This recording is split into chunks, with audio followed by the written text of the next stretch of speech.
on in. Come on in. Come on in. Not come on in. Not come. Sorry, y'all. Y'all know I'm weird. Whatever. Hey everybody, what's up? It's your girl BondyBlue. So let's go ahead. Let's go ahead. Hey everybody, what's up? It's your girl BondyBlue. Okay, follow me on Instagram and let's get into the video, right?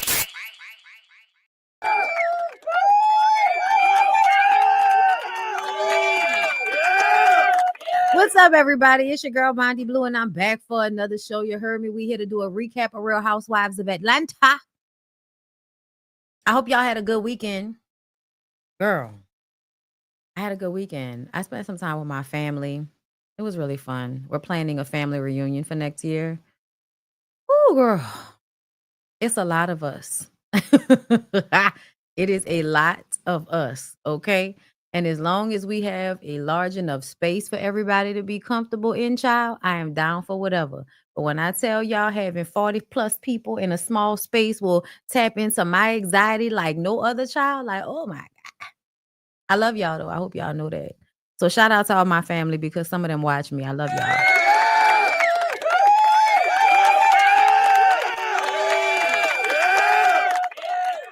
Now, I'm contemplating if I'm going to come back to you guys, um, after this because there are some things that I want to discuss, girl.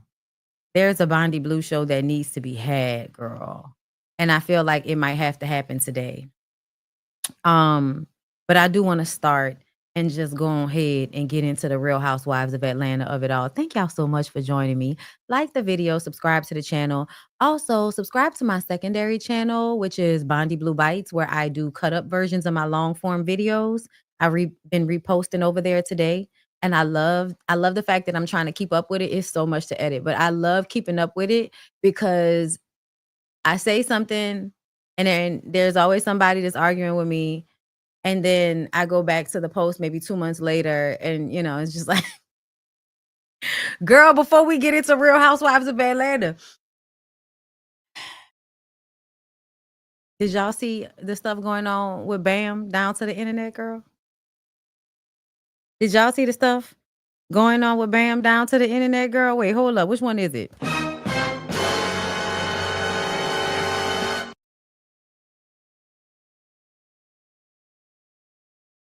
I really want to come to y'all and talk about that because I feel like that's one of them times. And I don't think I cut that up on BondyBlue Bites. That was in the episode reviews of Love and Hip Hop, which was my members only. I might have to go find something. But girl, let me tell y'all what happened before we get into Real Housewives of Atlanta, just real quick, and then we'll come back and have a deeper conversation later. Girl, that's what they said.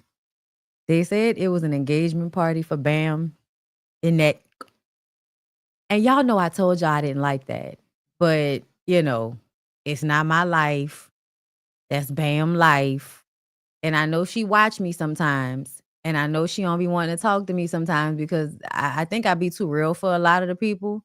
But that's okay. Because I know you saw me say that man was not it. I know you saw me say that, right? It's too soon, Bam. That man ain't it, girl.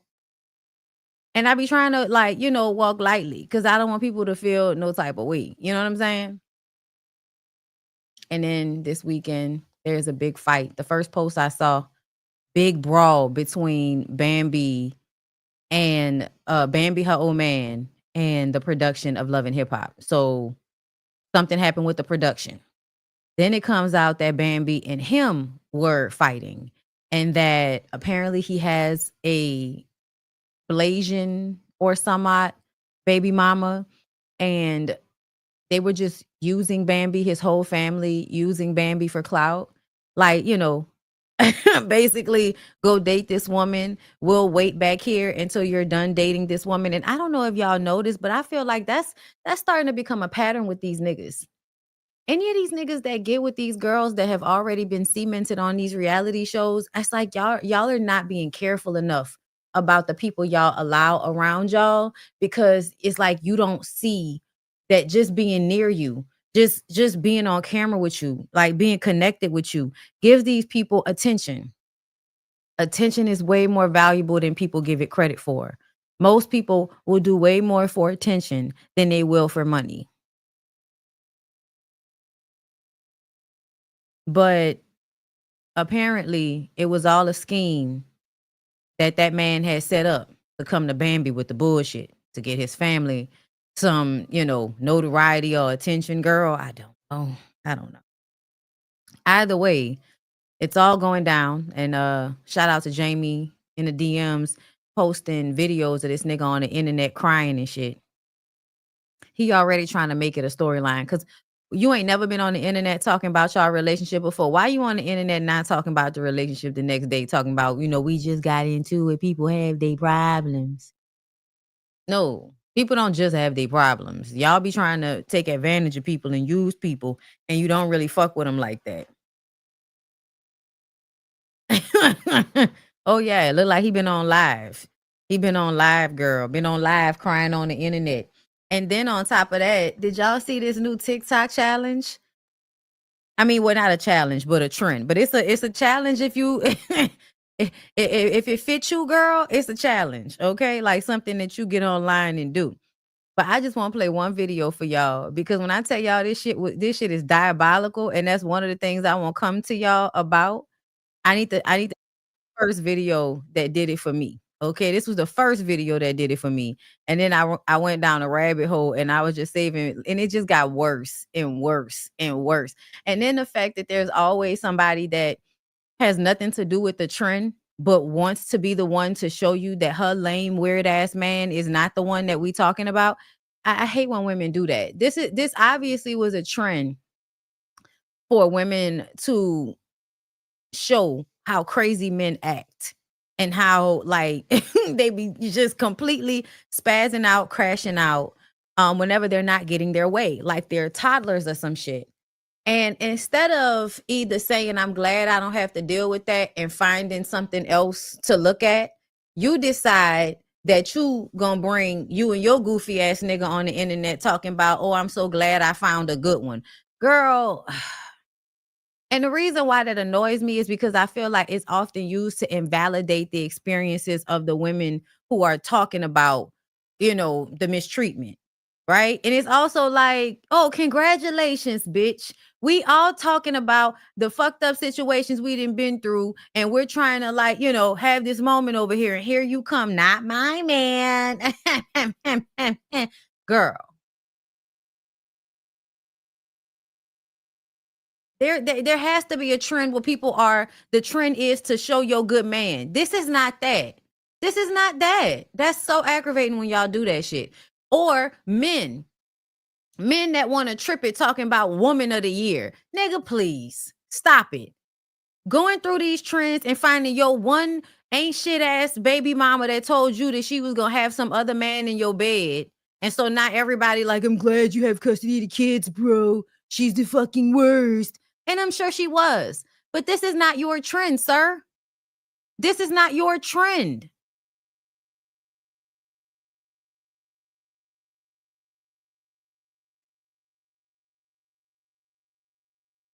Let me play this one for y'all.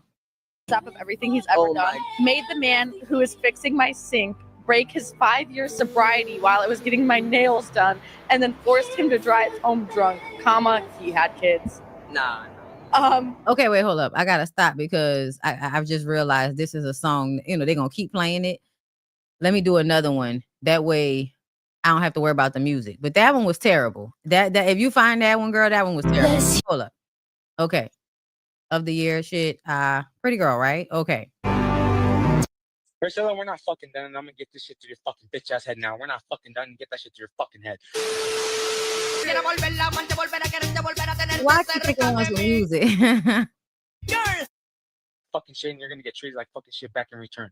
So if you want to be treated good, fucking treat me like good. For if not, so shut the fuck up and we're not fucking done. We're never gonna be fucking done. You fucking worthless ass bitch. Okay. Thank you for that intro. Okay, we can't be playing music. All right. Your piece of shit ass fucking windshield by this fucking week. You don't fucking have to say shit. I'm fucking tired of your bullshit. You're gonna fucking stop, and you're gonna fucking owe me an apology because I'm tired of you fucking bitch ass. Tired of being a fucking hoe and being a fucking worthless ass piece of shit bitch and doesn't know how to fucking stop your fucking bullshit. You want to fucking talk all this fucking bullshit, but you're the reason why I'm like this. So fucking you can put your fucking bullshit, and I'll fix your fucking piece of shit ass windshield because your windshield ain't fucking shit to worry about. Fuck you and your fucking bitch ass windshield, and I'll go fuck that shit up even more. You fucking worthless ass bitch. So we're gonna fucking talk, and we're not fucking done. Fucking dumbass bitch. I'll fuck everything up even more. So you don't fucking answer and tell me you're sorry now. So yeah, that's like the trend. Wait. Okay. Wait. Okay. Right? You wanted to give me the phone so I could talk to her. Give me the phone. Can you? You what? over there. You offered the phone to me, did you not? Let me ask her a question. Oh yeah, now you don't want to give it to me because you know you're in the wrong. In this moment, he mutes the call so the person on the call doesn't hear him taunting me. You know what she said? She said you make stuff up. He proceeds to unmute so he can continue playing the victim. And you said you were using that in court against me, right? I can. A court case where he was going to argue I was lying about him being abusive.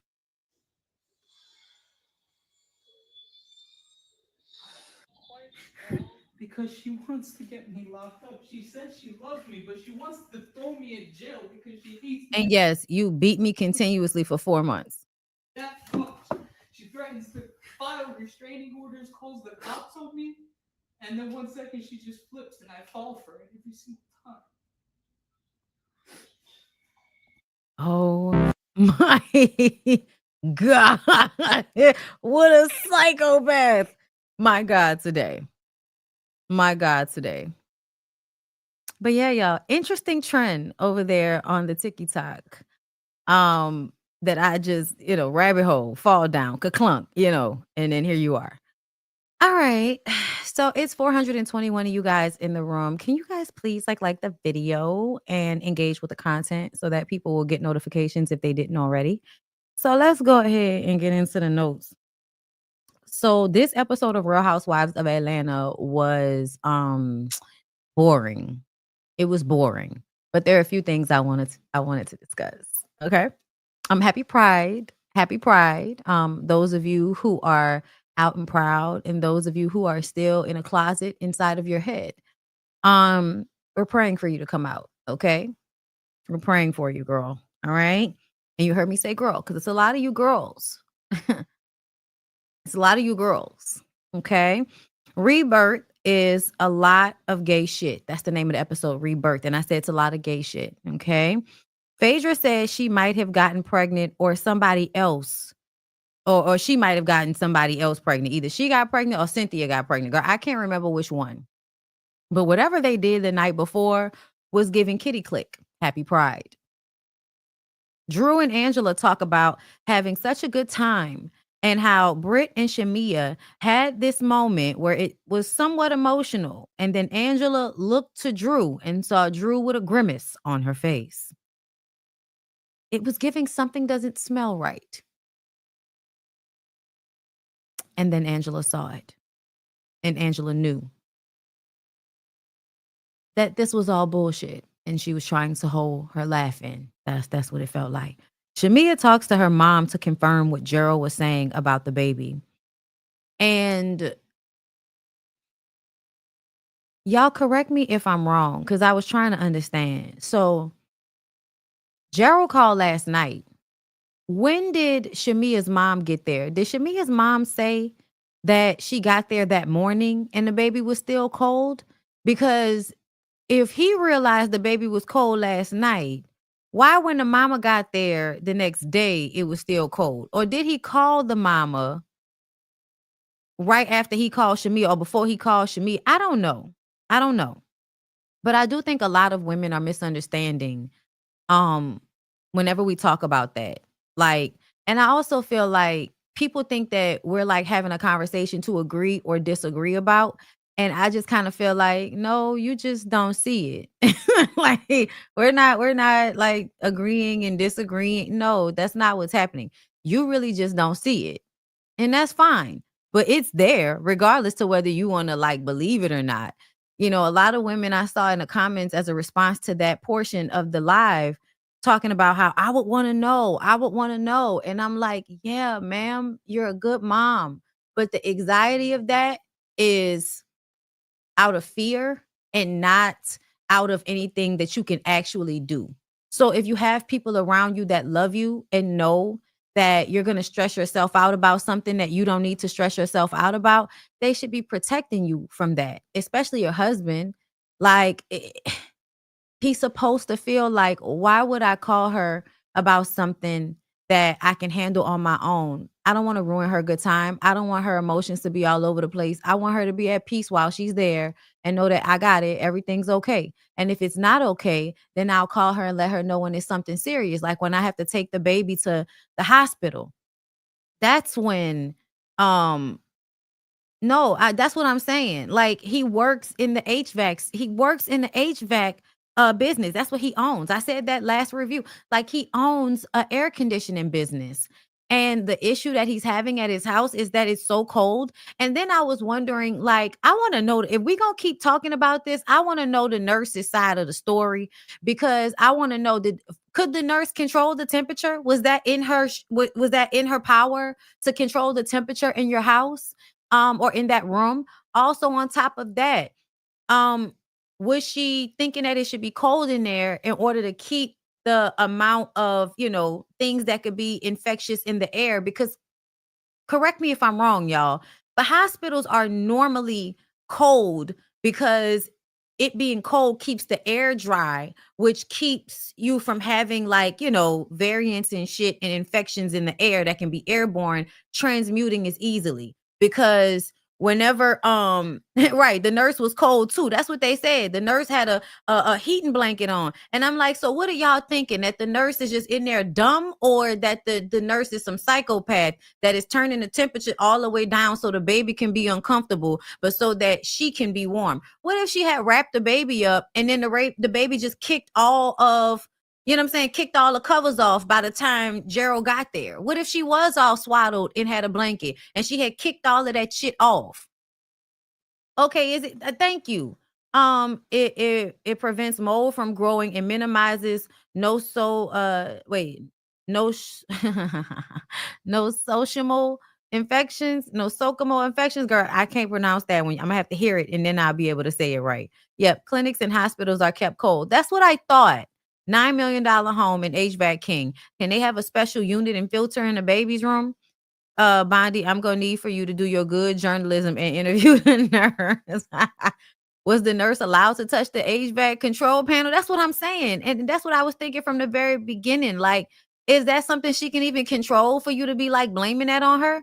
Yeah, the cold prevents bacteria from growing and infections to occur. So if the baby is sickly, wouldn't a nurse feel like we should keep the room cold so that the baby doesn't get sick? Because they were up there like it took an hour to warm her body back up. And then talking about, okay, but does she have a fever? Okay, so do we know what a fever is? Because I'm confusion.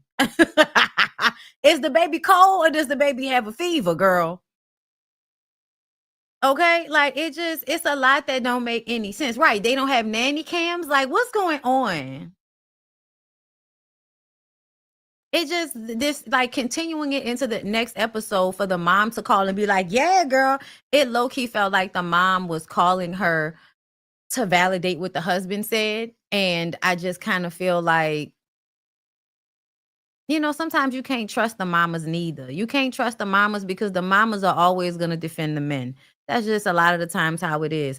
And, shout out to everybody that got a mama that's going to stand with them, but a lot of the times if the mama feels like the man has money and he's offering everybody a more comfortable lifestyle, she is going to be on his side in a lot of situations, not yours.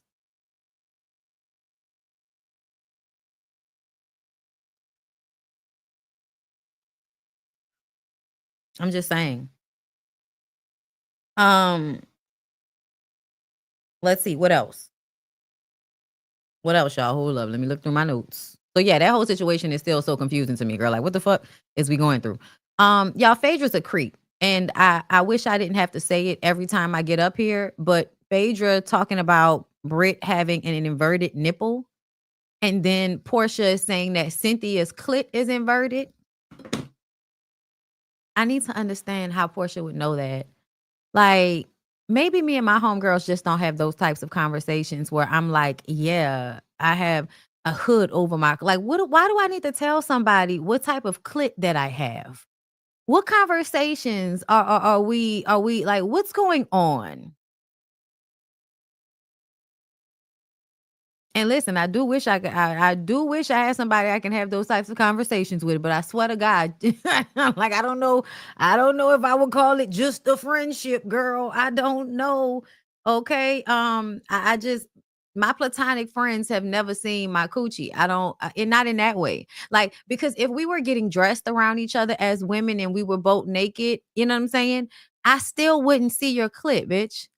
Like, I still wouldn't see your clip. You would have to pod. Okay, you would have to separate not just your legs, but you would also have to like spread your, you know what I'm saying, spread your cheeks, bitch. Like, you would have to expose yourself to me. And then I would have to come close to look. So I'm like, so when I tell y'all that hoes is gay, and that's why y'all should stop thinking that everybody's straight, because most of these motherfuckers are straight on a spectrum, which means they present straight, but if nobody's watching, they do gay shit. You see what I'm saying? You see what I'm saying? You see what I'm saying? And as we all know, I had some, ma'am.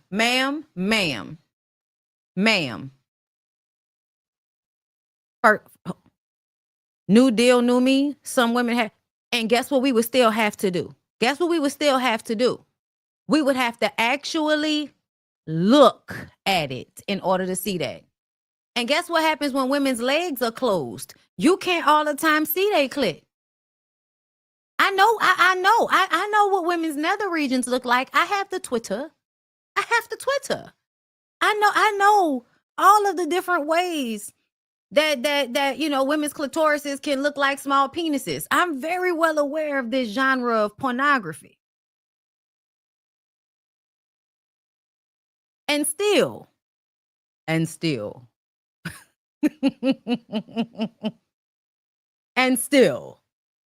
she would have to open her legs and I would have to look. And I don't know about y'all, but I don't make it like, I don't stare at people's body parts. If we're like getting dressed, I'm not staring at your body. Like, and I'm like, you know why? Because if I'm staring at your body, I'm staring at your body, bitch.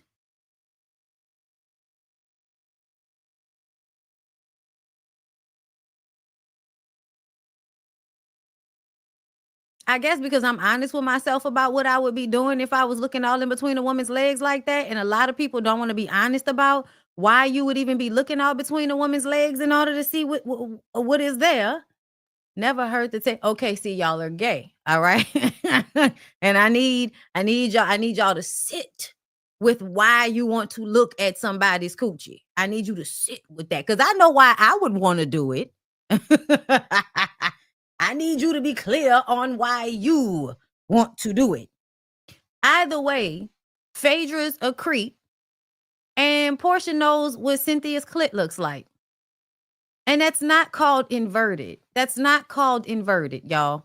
I was just like, it's not an inverted clit, ma'am. Like, those are called penises. Or, you know, vice versa, whatever the fuck. Whatever the reverse of us is penis, okay? There's no such thing. Like, you have a hood. All clitorises have hoods on them. Some of them just peek out more, but all of them have hoods, girl.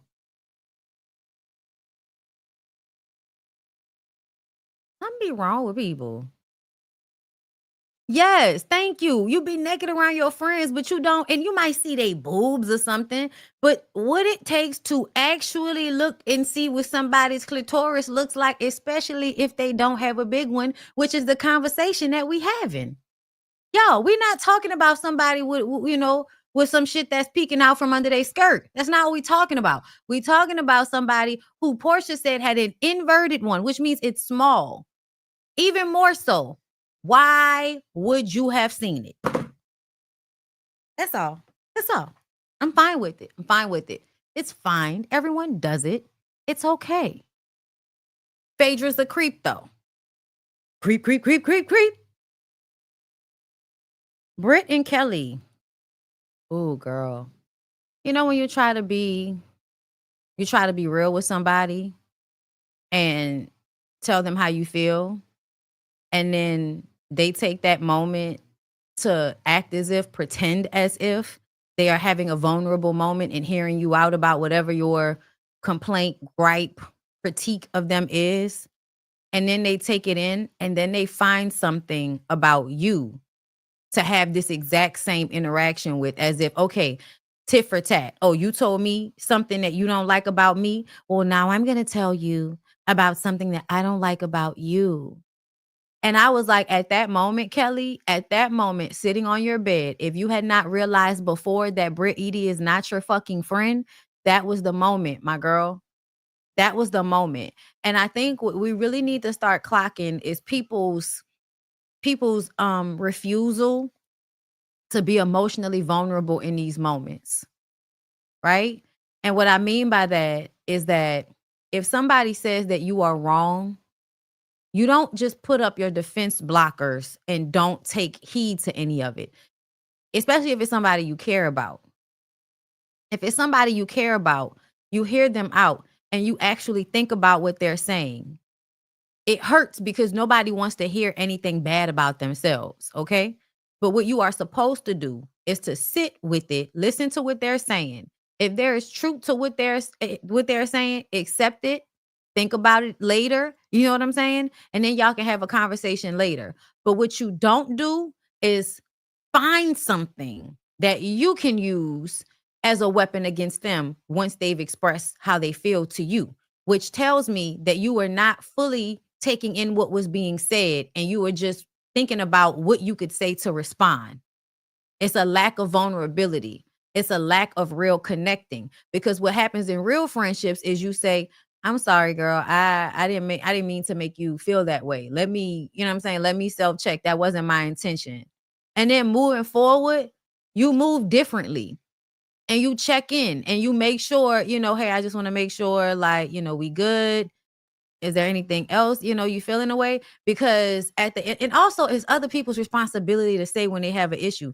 But if you've already been told that something is a problem and you really care about your friend, then you should care about if you continue to hurt them or make them feel a way. Okay? You said both of them are terrible friends. That could be a possibility, but I don't really see it that way, just because I feel like Kelly has done I feel like Kelly flip-flops out of fear, first of all. Like fear of rejection. I think she has some type of fear of rejection. I think Kelly is not healed at all from being in an abusive relationship. And I think that she is boisterous and loud and fun as a defense mechanism. Her and Shamia have that in common. Okay. But I think that Kelly goes above and beyond for people. I think that Kelly does a lot for Britt, and I don't see Britt doing anything for Kelly. So yes, and I don't get malicious from Kelly. I feel like intent is everything, you guys. It really, like, in these situations, intent is everything. And I feel like when Kelly was trying to have a conversation with Britt, it was from like just trying to get her to understand that I do see how Shamia, was right about how you flossing and you doing all of this fake fronting and shit. But then when it comes to giving back and proving that you really got it like that, you're not showing up. I think that's an extension of who Britt Edie is. You pretend as if you have this money. You pretend as if you have it to be giving your whole staff, surgeries and shit in another country. You had all of that. but you didn't have the money for the country club for everybody to eat. And you only had $250 for the people of Grenada. You were going to go and enjoy their culture, not even really pay to be there because Bravo was paying you to be there. But you couldn't come up with more than some toilet tissue and $250. It's not even about what she gave. It was also about the way she gave it. Like, here, girl. And I'm sorry, y'all. I always like to put myself in other people's. That's why I don't like just giving away clothes. Like any old type of clothes, I really don't want to just give to like a women's shelter. I want to give stuff that I feel like I would wear again, or it's, good clothes. And sometimes I don't be having the energy to do that. So I would rather drop the shit off at Goodwill, because Goodwill is going to go through and decide what should be sold, which is different from me having to go through. You know what I'm saying? Well, I would rather just be like, I don't want it. But like, I'm gonna do that. Like, especially with this next closet cleanse, I feel like I'm gonna go and pick out shit that I would actually want to wear. Because when you're giving away to people, just feeling like you should be giving them your thrown away clothes, I don't think that's the intent behind what you should be doing. Like, you should give people shit that's actually nice or of some value that I don't want it anymore. Not that it's just so fucked up that I don't want it anymore. You know what I'm saying? And so it's about the way that you are charitable. And I feel like the way she just kind of, had that shit in a box, tossed that, and was just being lackadaisical about it, it just showed a lack of empathy for other people, especially in a setting where this is about proving you have money. If you can't be fake empathetic enough to give when we supposed to be doing it as a way to floss, like this type of charity is done not only as a way to be charitable, but also it's a floss to be able to give that much to people. It's also a tax write-off. Like, that's why really, really rich people do a lot of charity work, tax write-offs, shit to do, and ways to make themselves feel better about being in a smaller percentage of people that are basically living off of the body and energy work of the people below them. You feel bad on some level, so you do charity, and then you're incentivized to do it because you get tax write-offs. And if not, you got to pay a whole bunch of money back to the government. The fuck? This is not hard. So the fact that she couldn't even do that, I feel like it shows you're not who you say you are. You're not who you say you are. And you really don't fit in with this group of women, because this group of women, even with all of their issues and problems, Kelly, Cynthia, Shamia, Portia, Phaedra, Angela, are all going to show up and put the $1,000 down. They're going to show up and put the $1,000 down. You know why? Because they have it and they know it looks good for them to be able to give it. It looks good. Like, the fuck? Drew too. I'm sorry, y'all. Drew as well. I don't know why.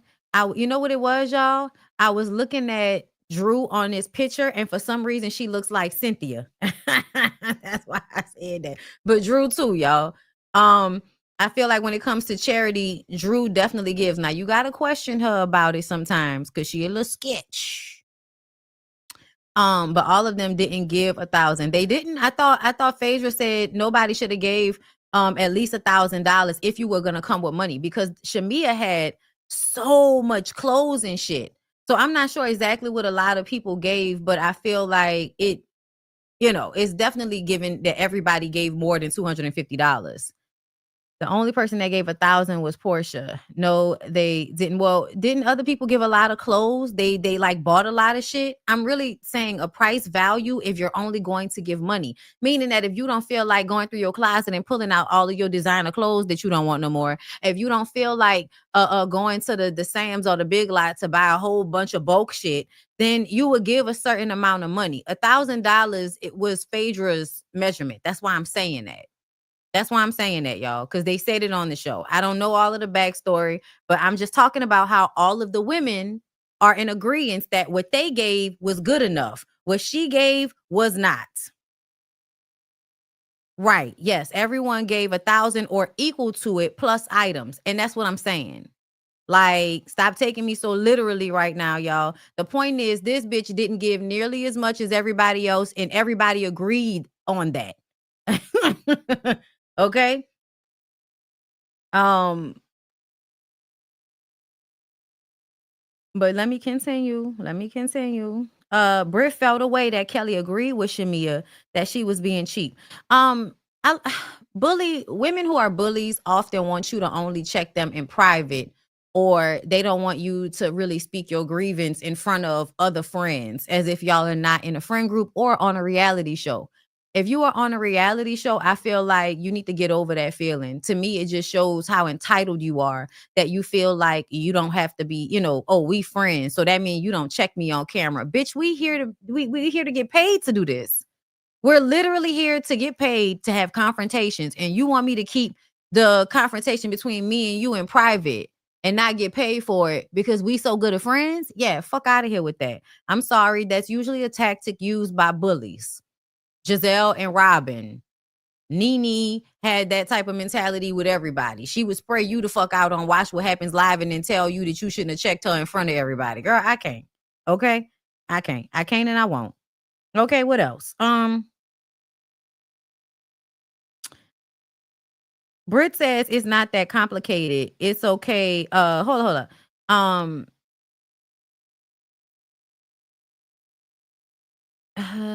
Okay. Kelly said that she agreed about her being cheap because she had just told everybody about all of that shit that she did for her staff. Britt says it's not that complicated. It's okay for it to be just okay, meaning that it's okay for me not to give more than I gave. It's okay for me to be, lackluster in the way I was given.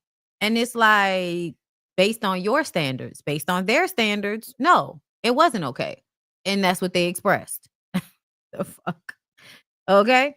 Um, then out of the side of her fucking neck, she says, and you could tell this is what she feels envious of Kelly. Like you feel envious of Kelly. You're jealous of Kelly, Britt. You're jealous of the life that she's able to live all on her own, even with going through what she's going through with that man, even with having all of them children. Kelly is still financially secure enough to be able to do the things that she does, it seems. And I think Britt is really jealous of that. Britt says that, well, I feel like you use your team, your hair, security, makeup as a shield. And people really don't know you because you have all of these people. And y'all, I picked up on it as a threat.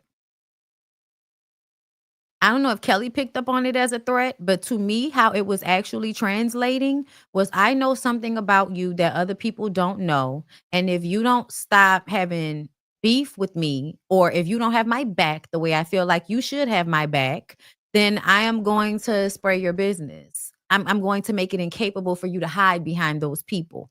And I'm like, well, honestly, she should be hiding behind her security, bitch. What the fuck is you talking about? Bitch, you just jealous. You just jealous of the fact that she has an entourage, and you felt like you could use something that you was actually envious about to try to make her feel bad. You projected in that moment. And I feel like Kelly should have just known, like, girl, we can't be friends. Girl, we can't be friends. Cause you still ain't shit, bitch.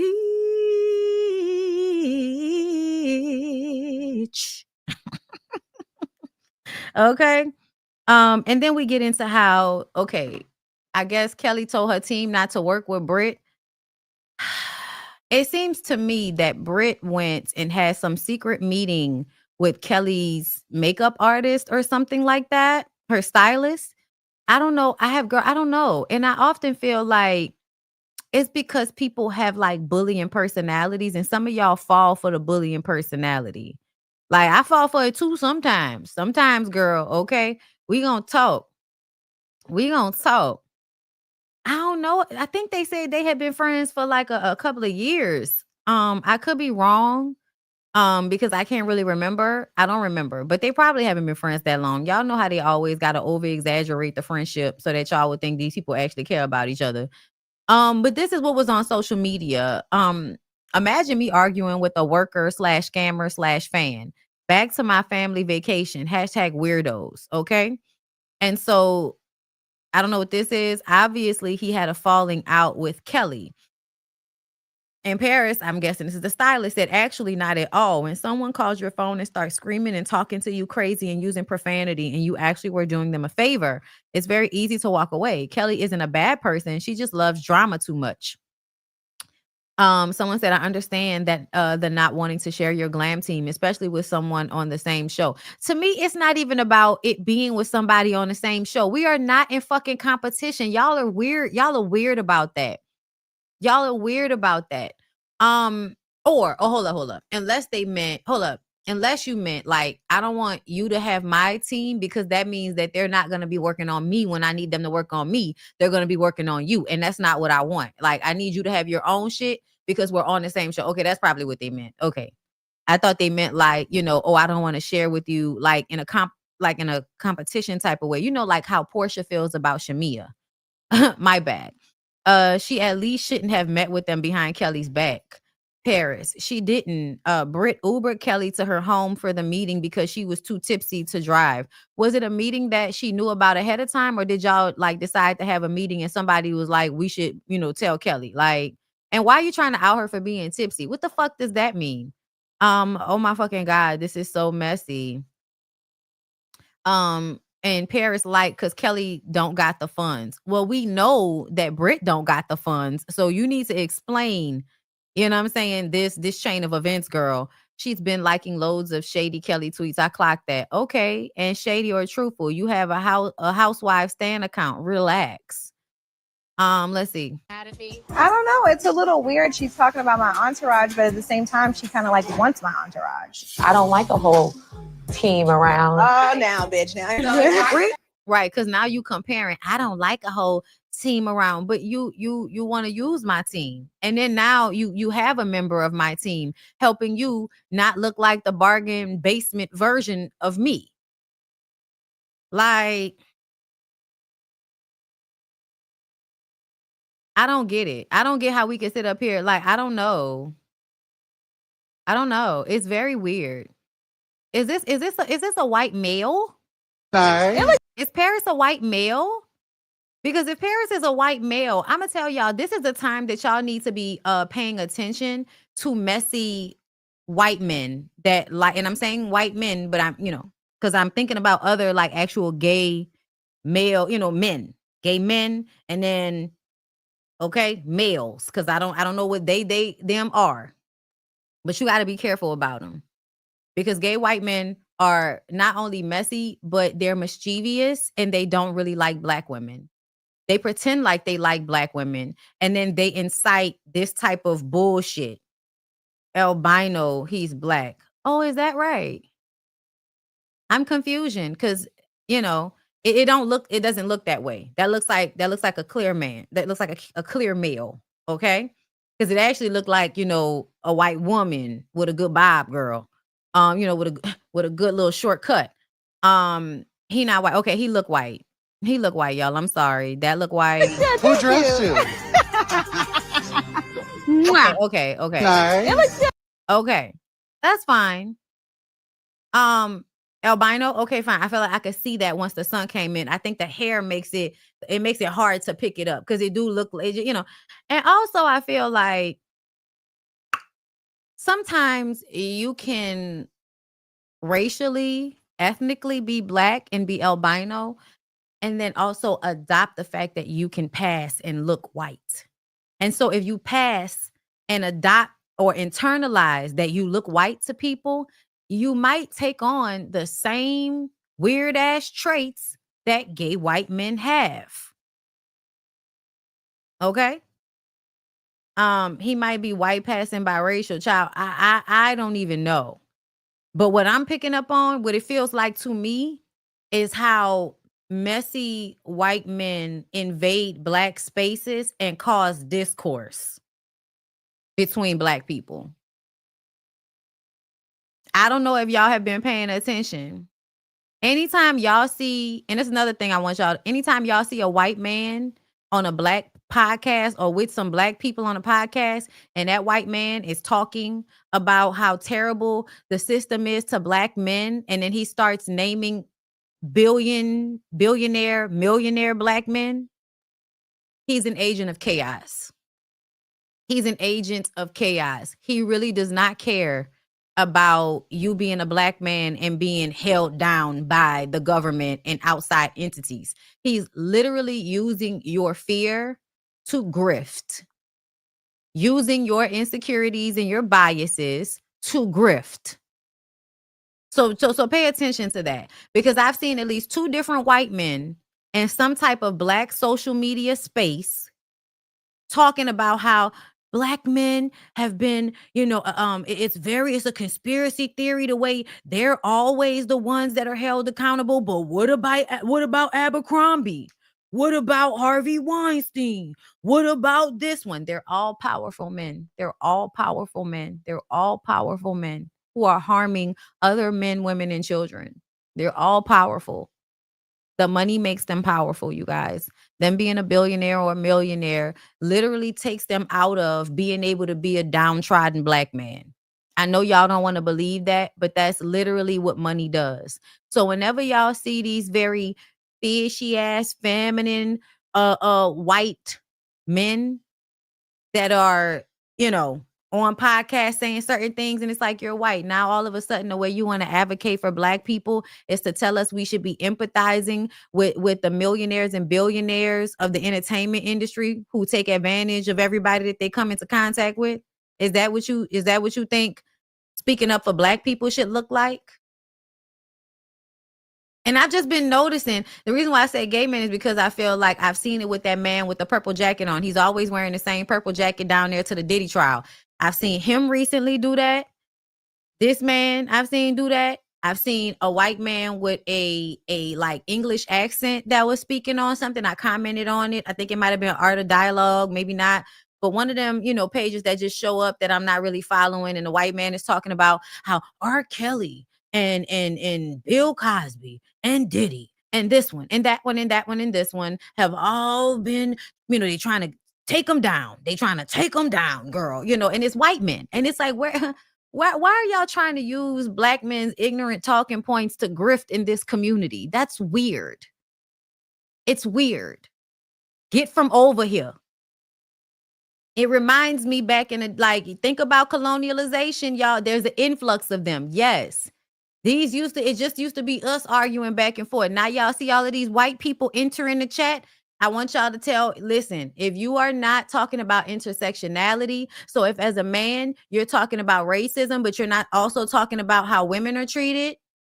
If you are a white woman and you're talking about decentering men, but you're not talking about the way black people and the rest of the indigenous and people of color are being treated, then we're not having the same conversation. You're grifting. You're grifting. And you're using some truths to grift. But we're not having the same conversation. Intersectionality is important. I need y'all to understand that. Okay? And I'm just using this as an example of that. But I don't like this. I don't like this. This is unprofessional as fuck. I don't like this. Because in my head, it seems to me that Kelly got more money than Britt does. So why you up here trying to insinuate that Kelly wasn't paying and you was doing some snake shit? It seemed like Kelly was paying for you to go and do Britt Edie's makeup. And now you sitting up there talking about Kelly not paying? I'm just confusion. And maybe if you really had something that was true to say, you would have been more clear about that instead of just kind of insinuating and liking shady ass comments, being very unprofessional, very fucking messy, and very manipulative. But that's cool because, you grifting assholes always find each other. Like grifts of a feather flock the fuck together. Yeah, I'm sorry. I'm gonna have to be on Kelly's side on this. Y'all are weirdos. And we're gonna leave y'all where y'all are. Okay. Congratulations. You played yourself. That worked too, but that's what I wanted. But that worked too. All right. Shamia and Kelly match bathing suits. Hilarious. Everybody was talking about how Britt was going to be mad because she was kept out of that, but we didn't really get any commentary on that. So I was wondering, jab. So y'all, I wanted to talk about the jab thing. The Grenadians put black oil on their bodies to look like the devils that they were being called by the colonizers. So remember when we were having this conversation about the Zulu Club down here in New Orleans and how Black people put on blackface so that they can become these caricatures of how white people see them. And the mentality is, I love me so much that I am going to make fun of this caricature of how you see me, because I would rather be me as a caricature than be you ever. That's kind of how it translates to me. And I felt like this was the same thing.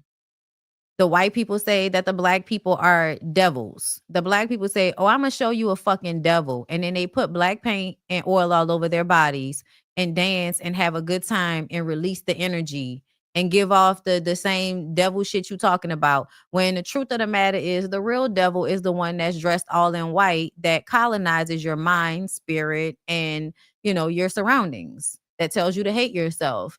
You know what I mean? Like that's the true evil. The true evil is dressed in white, not in black, like not for real. Okay?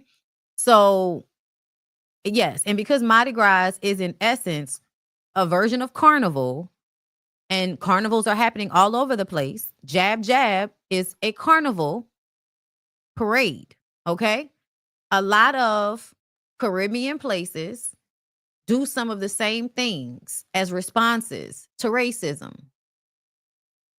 Covering ourselves so that we can look as black as possible is one of those things. Okay? The sexy costumes are a new thing. I'm sure they are. Brazil was always doing the sexy costumes, though. Like, that was a part of their whole thing. I think in some culture, painting yourself in black is paying homage to deities. I'm sure it is. I'm sure there's always, for one reason we do something, there's always other reasons why too, or other versions of it, But yeah, it's the same thing. And so, I just want y'all to leave us alone. Like, you don't have to participate, but you could just leave us alone about it, because it's not to make fun of black people or Zulu people. Like, that's so not the point. And I feel like the part that a lot of people are missing is that you're not seeing yourself in us, and we're seeing ourselves in you. And then you're seeing this caricature, like we're making fun of you as if we aren't black. It's not the same thing in Amsterdam. So Amsterdam does something similar. They dress in blackface, and it's meant to make fun of black people. They are not black. They don't actually have to live under the confines of what it means to be black. So the intent behind when they do it in Amsterdam is racism, because they are not black. They are not the ones being ridiculed. The people under the blackface at the Zulu parade, for the most part, Jesus, because only in recent years have they started allowing white people. That was not always a thing, y'all. And then also, y'all have to understand that some of the people y'all think are white in New Orleans are not white. Just like I was okay with being like, okay, the albino dude not white, because I know how light-skinned black people, especially from Louisiana, show up to people that don't live down here. So they don't perceive color in the same way as we do. I actually watched Sinners again. I'm gonna probably try to do a bullet point and then break that down for y'all in a video at some point. It's a part of protest. It's the spirit of High John and trickster energy. We had to be more passive aggressive when dealing with our oppressors under oppression. Right. We couldn't just outright say fuck you to the people that could just kill us and beat us to death. So we had to find ways to have satire. We had to find ways to be smart about how we were making fun of them. And a lot of the times it had to look like making fun of ourselves. So yeah, I just kind of feel like, that was an example of how we're doing the same thing all over the world. And that whenever somebody discovers it because they didn't know about it, they can have a skewed understanding of what's happening. And it's like, no matter how the people who are doing it are trying to explain, it's like people still won't listen. And that's how, motherfuckers just want to fight, and they just want to argue, and they just want to have their opinion, and they don't want to have a conversation that changes their perspective if it needs to be changed. No, they want to just feel how they want to feel. You want to be a victim, so be a victim. Yeah, we're black too, but we're making fun of you being black, because it's not like we get harmed in the same ways or anything. Like, oh my God. Anyway, so, of course, with this comes a lot of gay shit. Portia was, this is another thing about narcissism. Portia and Shamia's relationship is absolutely an example of having like a narcissistic type friendship situation, And the reason why I say that is because Portia has been treating Shamia like shit. it's not until, she decides that she wants to make Shamia feel better that she does something like allow her to wear her hat and her bathing suit and do her photo shoot so she can feel special. And now everybody's like, oh, that's so sweet, Portia. That's so nice. I know she's just been going through so much. And I wanted to, and I'm just like, yeah, I'm not falling for that manipulation because in essence, I'm reading what it actually is saying. In my mind, y'all, that's what I think. You want to be me so bad, right? You want to be me so bad. So I'm going to give you my bathing suit. I'm going to give you my photo shoot and I'm going to let you be me for a couple of hours while you take these pictures.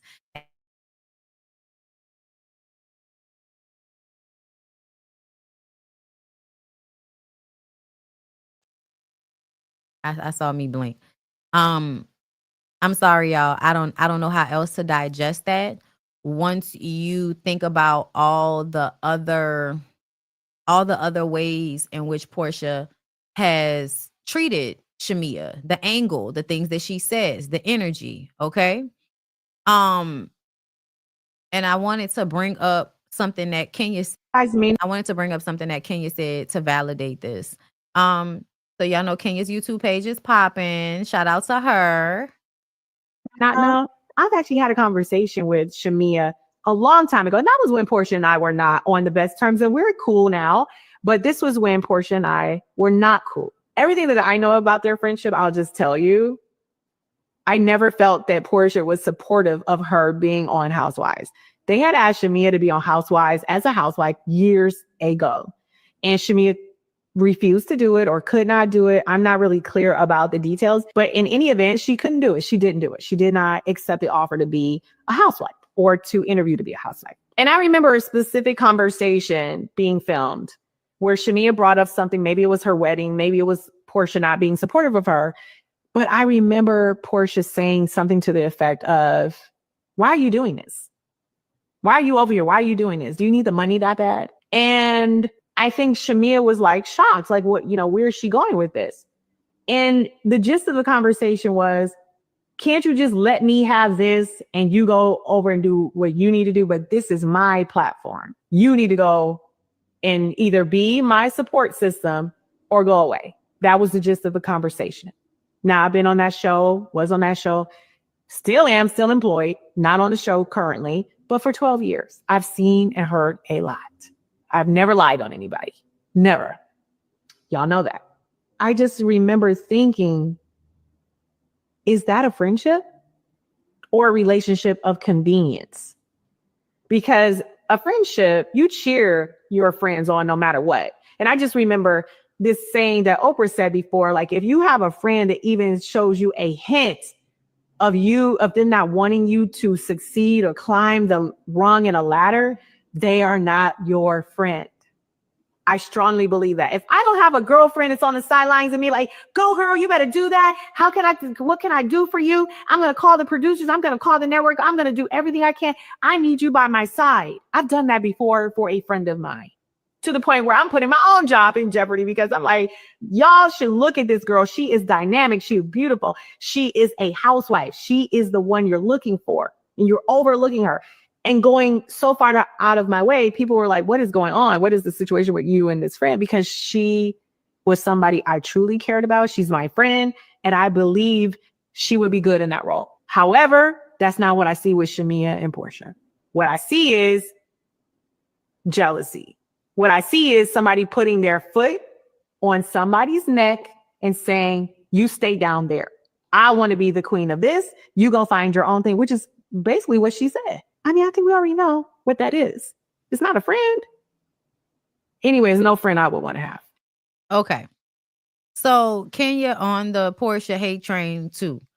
I think this is unfair to say. And the reason why I say that is because Portia is not trustworthy. Portia has done things and said things that I believe were harmful to Kenya. So when all of the Brit Edie shit came out, Portia got on her YouTube page and said that Kenya posted pictures of Brit Edie when she was underage. And then they turn around and say that it wasn't even Brit Edie. And now Brit is suing Bravo because she believed it was her and feels that Bravo allowed people to believe it was her. So if we find out that that wasn't the case and Portia just threw that out there, where did she even get that from? That you would think that it was an underage person, or that you would think that it was Brit. Where would you have gotten that from? To me, I feel like you lied. And that was meant to make Portia look bad. So now that Kenya is speaking on their friendship, you feel like she's jumping on a hate train. I think it ignores all of the things that Portia has done in order to be on the bad side with Kenya. But I wouldn't say it's a hate train because I'm not getting hate from it. We've seen it for ourselves. That's why I don't know why y'all are running to call Kenya a liar, because we've literally seen it ourselves. We've seen it ourselves. Like, I don't understand. I just don't. Hold up, y'all, because something's sticking. There we go. Britt said that she was underage in those photos. That's where Portia got that from. So, and that's another thing. So once again, Portia repeats a lie. Once again, Portia repeats a lie that really could have got somebody legally in trouble. That's all I'm saying. Like, she couldn't have known that, and she still took to her platform to validate it. If you was really cool with Portia, I mean, if you was really cool with Kenya, Portia, why would you do that? Why wouldn't you just stay out of it? Why would you get on your platform and say that? Was it because you felt like you wanted to be on Brit's side because nobody was really fucking with you and Brit was fucking with you at the time? Because that's what it feel like. Remember, Portia was shading Kenya when she first came on the show. Portia seems like a woman who's jealous of successful women. Jealous in general, will always find a way to be envious of another woman. Always. I feel like I don't understand why everybody isn't seeing Portia for the person that she is, but people be having blinders on, and that's their business. But Portia has shown herself to not really see Shamia, like, even the way she came on. Like, are y'all forgetting about when Shamia was playing her song and the way Portia was like, "Is that you? That sounds like Drew." Like, girl, do y'all really think that that wasn't intentional? What y'all think, she was seriously not believing that was Shamia when Shamia's playing it and saying, "This is me"? And you heard Shamia sing many times because she's invited your non-singing ass to go places with her when she sung. So you've heard her voice up close and personal, and you get up there in front of everybody and play her out. That was intentional. That was intentional as fuck. I don't know how you cannot read that as her being envious of Shamia. And then add that to the conversation that they had where you dwindled down how Shamia feels about you as a friend. So you doing this for the cameras. Why are you doing this for the cameras?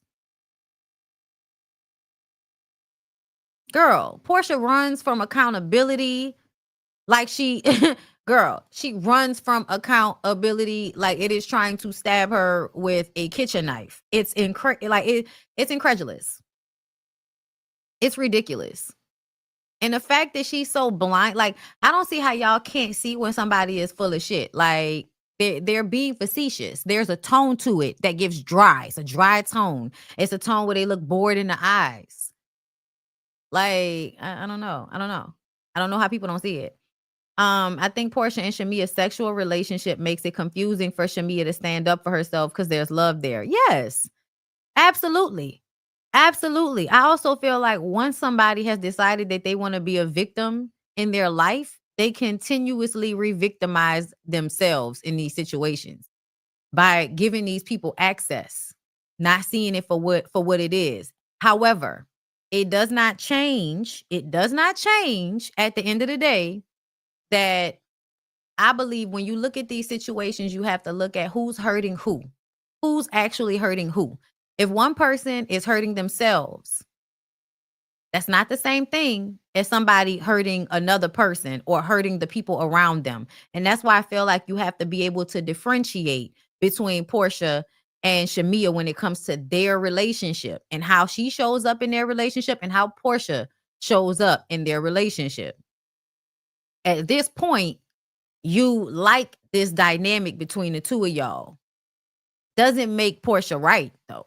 Like, It doesn't mean that Portia's right. It doesn't mean that what Portia's doing is okay. It doesn't mean that we should now look at Portia and be like, oh, you're not the person that Shamia is saying that you are, because Shamia is saying she's allowing you to be this person with her. Like, no, that's not. that's not what be happening, girl. That's not how that go. No, they still very much are being vindictive and intentional about what they're doing. They still doing that, girl. It's still them, girl. I'm sorry. Shamia and Kelly matched bathing suits before Jab Jab. The Grenadiers put body oil, devils. Portia was throwing her ass all over the place. Shamia does way too much. Like, Shamia does these things in a confessional that I'm like, it's cringy. Like, it's meant to be funny, but it's overperforming. And I don't know if it's just me, but it's like, it be so uncomfortable sometimes. Like, when she was like, Jab Jab got me feeling like, like, I was just like, why do you, like, what is that about? It wasn't even funny. And then you exposing your, like, she threw her legs back and they had to put, a flash over her underwear. That's another thing, y'all. Like, as I get older, these things that I don't think I was seeing clearly when I was younger. It's like, why are you being so goofy that you're willing to expose yourself in this moment where it's like, girl, time and place. Like, why are you, it's like, oh, doing anything for a cheap laugh. That's what it is. That's what it is, y'all. I was looking at people talking about and doing commentary on comedians and how comedians have been corrupted and changed over time. As soon as you started making comedians millionaires and billionaires, they lost all of the actual social commentary that mattered in their comedy. They're the people that they were talking about in the past, right? So now they have to change their comedy, and the way they change it is a lot of the times in a disingenuous way. People are relying on them for truth, and when they come to them, what they often will find is a lack of it now, right? Because money is at the forefront and not the art form. So something that they talked about was how people will sell themselves out for a cheap laugh. They'll say something to get a cheap laugh from somebody that wasn't funny, that might have been like really hurtful. You know what I'm saying? And it's like, why? Because we've normalized being cruel to people for the sake of laughs. We've normalized being cruel to people for the sake of a fucking laugh. That's why people that eat the audience up as their way of doing a comedy act, I've never liked that. I've never liked that. And I get being able to bounce off of people in the audience, but people paying to come to see you and then you stand up there and make them feel like shit about themselves and make everybody laugh at them. Y'all think that shit is cool? Okay. George Carlin was one of the best to ever do it. Absolutely. One of my favorites. My daddy would play him all the time. That's how I got on him. I love George Carlin. Says some of the realest shit anybody can ever say. And the way he's funny is in a very smart way. One of the best things comedians can do when they do comedy is to put everybody on level playing field by making you laugh about shit that everybody does, no matter whether they are white, black, native, whatever their identification is. They will all do these same human things. And that's how we relate to each other. And that's how it's funny. George Carlin was a fucking genius. If y'all have never, if y'all don't know about his comedy, y'all need to go look at him. I only like it if it's done to a heckler. Right. Because then somebody is actually standing up asking to be ridiculed, right? But when people just, y'all know how back in like the 90s, niggas would just be looking down into the crowd and just start picking people apart that's on the front row. And that used to be so crazy to me because it's like, not y'all picking apart the people that make them, that didn't pay the most to come in here. And it'd be a difference if the front row was a whole bunch of like oligarchs or rich people whose, self-esteem can, use a little bit of battering. But normally these are poor people coming to laugh because they already feel bad about themselves. And especially the women will dress real nice and go and sit on the first rows of these comedy shows and then get torn apart. And I'm always like, I don't like that shit. I don't like that shit. But yeah, Shamia does way too much for a cheap laugh. Like, and then I think we need to figure out why she does that. You can be funny, you can be light, but why are you always like selling yourself out for a empty, cheap laugh? It's just weird and it feels uncomfortable. What happened with Britt and Phaedra? Because the way Britt and Phaedra were talking about Britt washing her body and scrubbing her body down, oh my God. Phaedra's a fucking creep. Phaedra is a fucking creep. Okay, so can I tell y'all? Okay. The type of mentality I'm getting from Britt is bottom bitch mentality. Bottom bitch mentality is normally boisterous and with a lot of, oh, I think I know better aggression and defensiveness. But it takes so little manipulation to really control them. The right type of creep knows how to mentally break those women and then control them. So the next day, after the jab, when Phaedra is sitting there calmly as Britt tells us how she scrubbed her body all over and then helped her pack her bag, I'm like, that's because you're so susceptible to a pimp. The type of manipulation that pimps encompass, that they have, the way they mentally get women to do things that they want them to do, and it makes them feel like they wanted to do it. Like the whole thing is to make you feel like it was a choice that you were making, and it wasn't really a choice that you were making. They were setting you up for the choice, right? Box you in this way, box you in that way. And so this is how you create that choice. A lot of people don't think about chess, right? If you learn how to play chess, one of the main things about playing chess is you start to try to, like, you're making your moves based on how you're anticipating the other person is going to move. When you start to play chess like that, you start to understand how people are the same way. So I might want somebody to do something. Going at them direct is never going to be the best way to do it because we live in a society of fake shit. So most people can't handle the direct shit. So you have to be able to manipulate them in ways that make them feel like they're making their own decision. Phaedra is somebody that feels like she understands that. And that's why she has like these friendships with these men. And it always feels like she is working for whatever the man wants. That's why we say she gives madam teas. She's also highly educated and smart. As a lawyer, somebody has to think about how to counteract other people's moves and to anticipate what the other side is going to do. She is somebody that understands the psychology behind what pimping is to a very educated scale. I think she fully understands, right? So when you're the smart one that can feign ignorance and, oh my God, and I didn't know, but in real life, you're able to manipulate the loudest person in the room and have them cleaning your ass. Y'all, Phaedra is not only a madam and a pimp-like personality, but she's a fucking creep. And whatever happened between her and Britt is another indicator for me that Phaedra thinks like a man who is trying to exploit women. Listen, I'm sorry, y'all. I know a lot of people may not be able to take that trip with me, but I'm telling y'all the truth. This shit is weird. I wasn't saying this years ago. I wasn't saying this when some of that shit happened at first.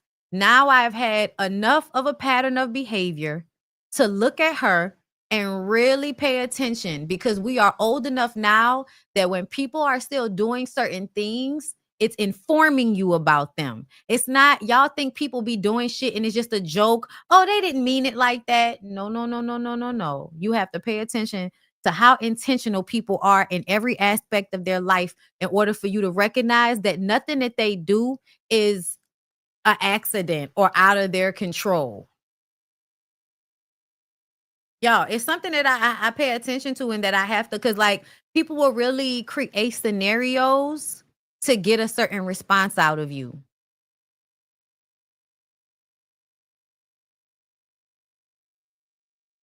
Listen, and women do this.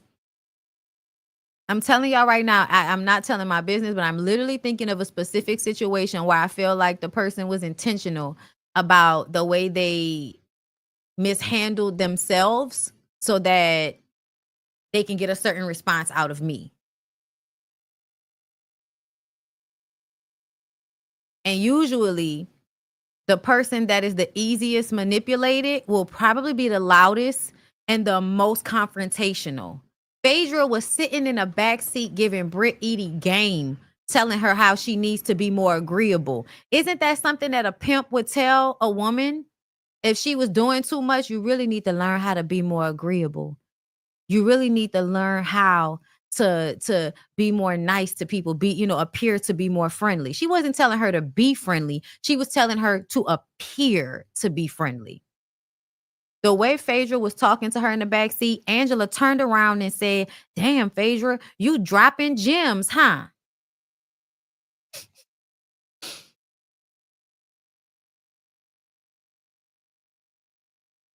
And then what happens at the end of the trip?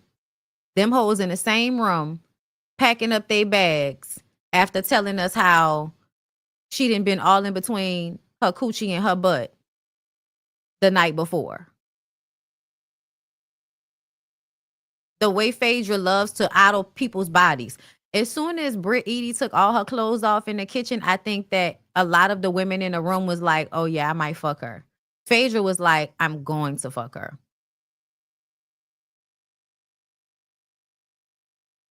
I'm telling you no lies. I'm telling you no lies. Phaedra is who people think Candy is. Yes. Yes. Thank you so much, the only Chelsea. Yes. That's exactly what it is. I just want y'all to peep it, y'all. Y'all gotta peep it. Sometimes people give you advice because they really want you to do better. And other times they give you advice because they want to manipulate you. They want you to feel safe. They want you to feel like they care about you, which will soften you to them. It'll soften you to them. Then you'll be able to manipulate them once they're in a space of feeling safe with you. She's a creep. Yeah, they are giving female creep squad. They are. They absolutely are. So yeah, girl. Kelly and whatever the fuck was going on with her crystal broke and her crystal broke in half and it symbolized the end of a relationship. Y'all, I was watching a Divas, Erica De Niro's video, and she was talking about how, yeah, that's the thing. If a crystal falls off of you around somebody or breaks around a situation, that means it's the end. And y'all, it literally made me think about a time I was going by this house and I was in a car. And when I got out of the car and I went inside, I realized that my crystal was gone.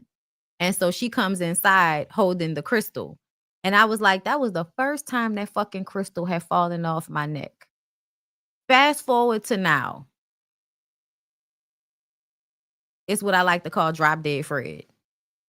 Bitch, you are an imaginary friend at this point. Okay? Understand me. So yeah, I was just like, damn, that's true. That's true. That definitely happened to me. And I didn't know that. But that shit fell off my neck. And I remember thinking to myself, I thought it meant something. I just didn't know what it meant. But I knew it meant something.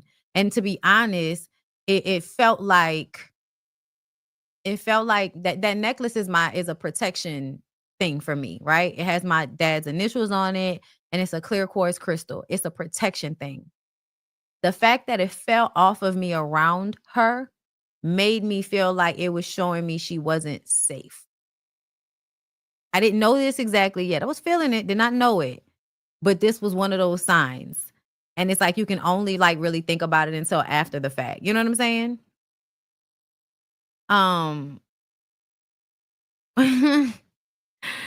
Not y'all saying somebody be in the comments every fucking video disagreeing with me. Is you know why? It's because and I've started to realize this. That's why I don't block some people. Some of y'all I block because I just kind of feel like, bitch, move around. Like I don't have to see your comment. Like move around. But I'm gonna tell you what it is. They arguing with me because they're trying to find ways to break apart what I'm saying because they don't want to believe what I'm saying is true. But they keep coming back to watch me because it feels true. And then they probably go through their life and experience things that remind them of something that I said. They still mad at me for being right. So they're not going to bring it back to me like some of y'all do. They're instead going to just keep coming back and arguing with me until, at some point, I'm guessing they'll have their aha kaboom moment. Or maybe they won't. But it's something about people that keep coming back to me just so that they can argue.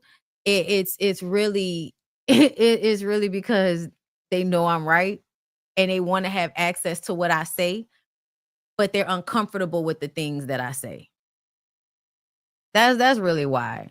And that's fine. Yeah,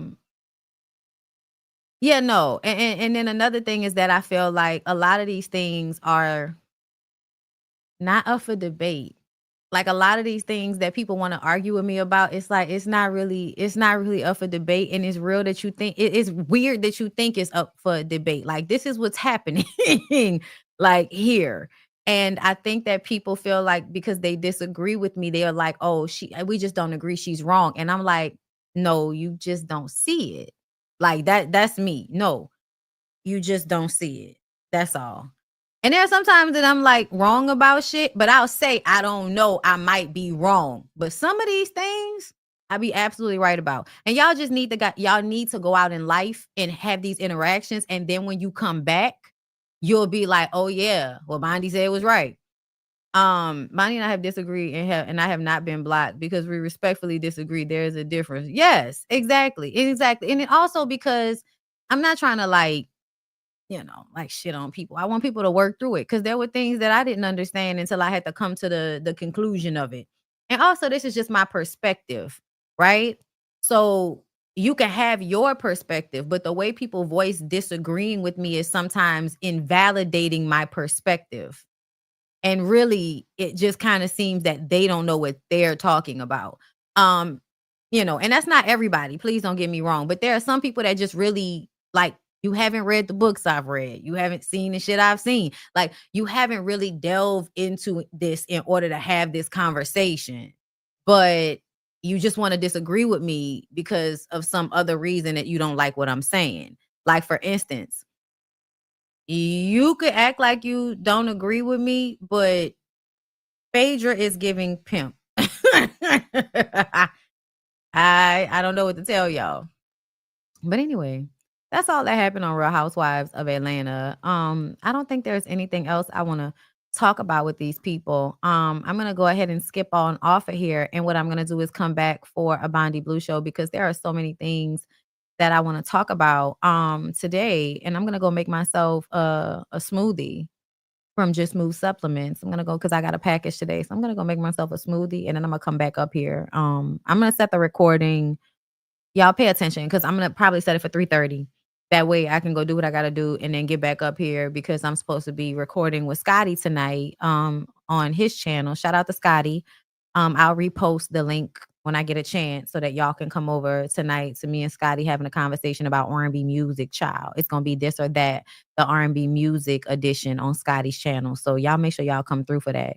But before we go, Bravo reportedly considers canceling Real Housewives franchise after Brittany Edie's $20 million lawsuit. They wanted drama. Now they got court dates. Okay, listen. NBC Universal is reportedly debating whether to shut down the entire Real Housewives franchise following a $20 million lawsuit from RHOA newcomer Brittany Edie. A move one insider claims has pushed Bravo into full crisis mode. Edie filed the lawsuit after castmates Kenya Moore allegedly humiliated her on camera with a blurred sexual explicit poster titled "Who Is This Hoe?" She accused the network of defamation, emotional distress, and creating a hostile work environment. You mean what reality shows actually are? According to Rob, they should have had her sign some type of paperwork that would keep her from doing this. So this is very interesting. According to Rob Shutter's Substack, Bravo refused to let Edie preview the poster before airing despite her repeated requests. They wanted drama. Now they got court dates, said a source close to Edie. Moore was cut from the season reunion and may not return, with additional legal battles involving Bethany Frankel, Leah McSweeney, and one executive told Shatner every cast member's legal liability. Bravo has become an embarrassment to NBC News. And that's because I feel like y'all don't handle the situation properly. There's a way to handle the situation properly, and y'all just don't do it. Y'all, that's just how I feel about it. But that's not surprising. Another thing I wanted to say, somebody was asking about Kenya still being employed. Kenya's under contract. Kenya's under contract for a certain amount of time. It doesn't matter if they're not showing her in the show. They did not end her contract with them, which means she's technically still employed. They should have vetted her. And we've seen how they have a problem with vetting people. Sometimes I think they don't know how to look for a safe prospect because they're looking for people who are thirsty. That's how you got to make sure that their paper is real. Like them having money usually will mean that you won't have these types of issues where people are like grifting. Now, those other lawsuits, y'all were doing that shit. The shit Nene accused y'all of, like y'all were doing that shit, bruh.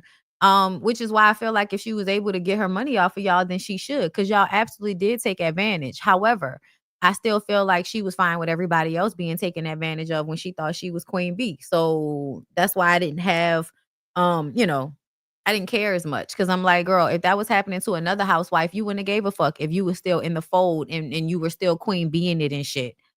But you know, you weren't being smart, right? Um,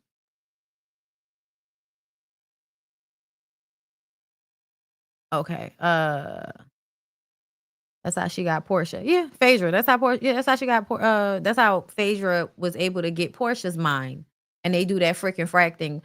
Phaedra is mirroring Portia, but she's not actually being Portia. She's way more calculated, and I'm not saying that Portia isn't, but Phaedra is way more calculated. It's like once Phaedra understands how your personality works, she knows how to manipulate you for the overall goal. So yeah, and which is why it was harder for her to do over there at Married to Medicine. It was harder for her to manipulate people at Married to Medicine because those women are actually really smart. I'm just saying, like, they was eating her dick at the beginning because they didn't really know her. But once they got real close to her, they were able to see, like, no, you think you gaming somebody and you're not gaming us, bitch. We're actually smart. like the people that are being gamed by Phaedra a lot of the times are either in Candy situation overly empathetic.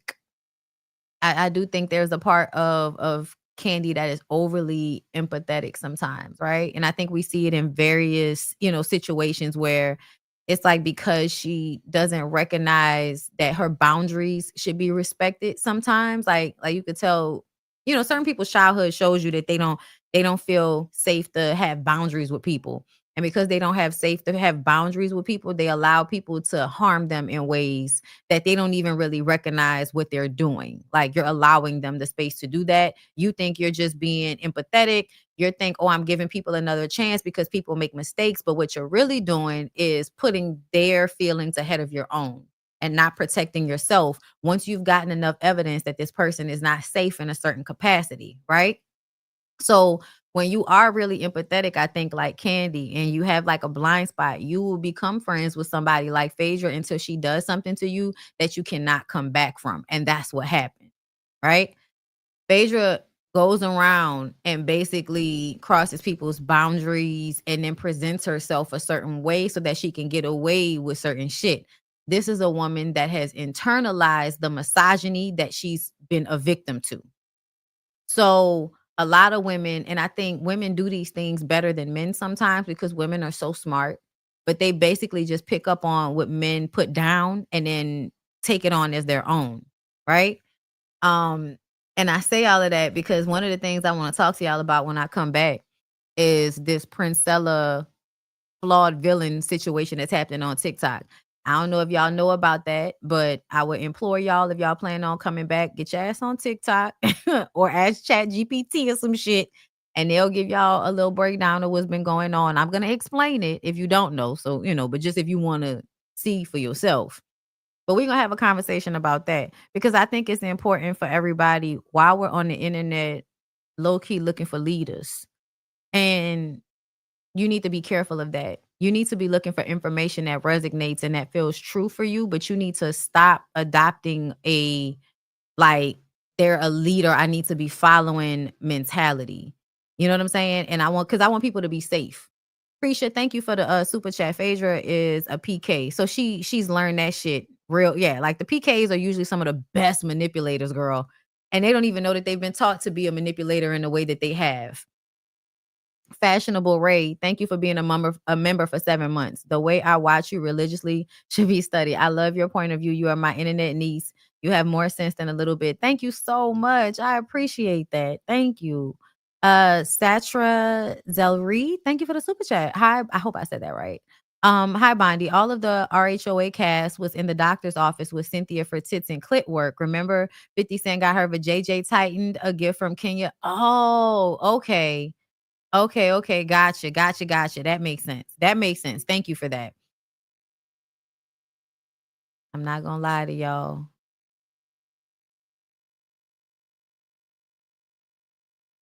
I probably would be in the room and still trying not to like stare at somebody's nether regions. And I also don't think I would adopt to memory what they coochie look like. She adopted it to memory because how fucking long ago was that? Oh my God. Hey Talia. Thank you for the super chat. You're right about the blackface topic. They do it here in Germany too. They call themselves scaring away the cold as spring approaches. Great commentary as always. Oh my God. That's so girl. Thank you, girl. Love is Lena, or is Lena. Thank you for becoming a member, boo. Appreciate you. Hey, DeQuasia, thank you for the super chat. I think Portia has weaponized her ditzy-like personality as a way for others, especially fans, to have sympathy for her. Absolutely. Without a doubt. All right, Shaw. Thank you, Krisha, for both of those super chats, girl. But yeah, we know Phaedra is a PK, and the PKs are some of the best manipulators in the world. I have personal experience. Okay, please tell me people are not following Princella. I thought she was canceled, exposed a long time ago. We're gonna talk about it. We're gonna talk about it when we come back at 3:30. All right, y'all. I'm gonna talk to y'all later. I hope y'all enjoy the live. See y'all in the next.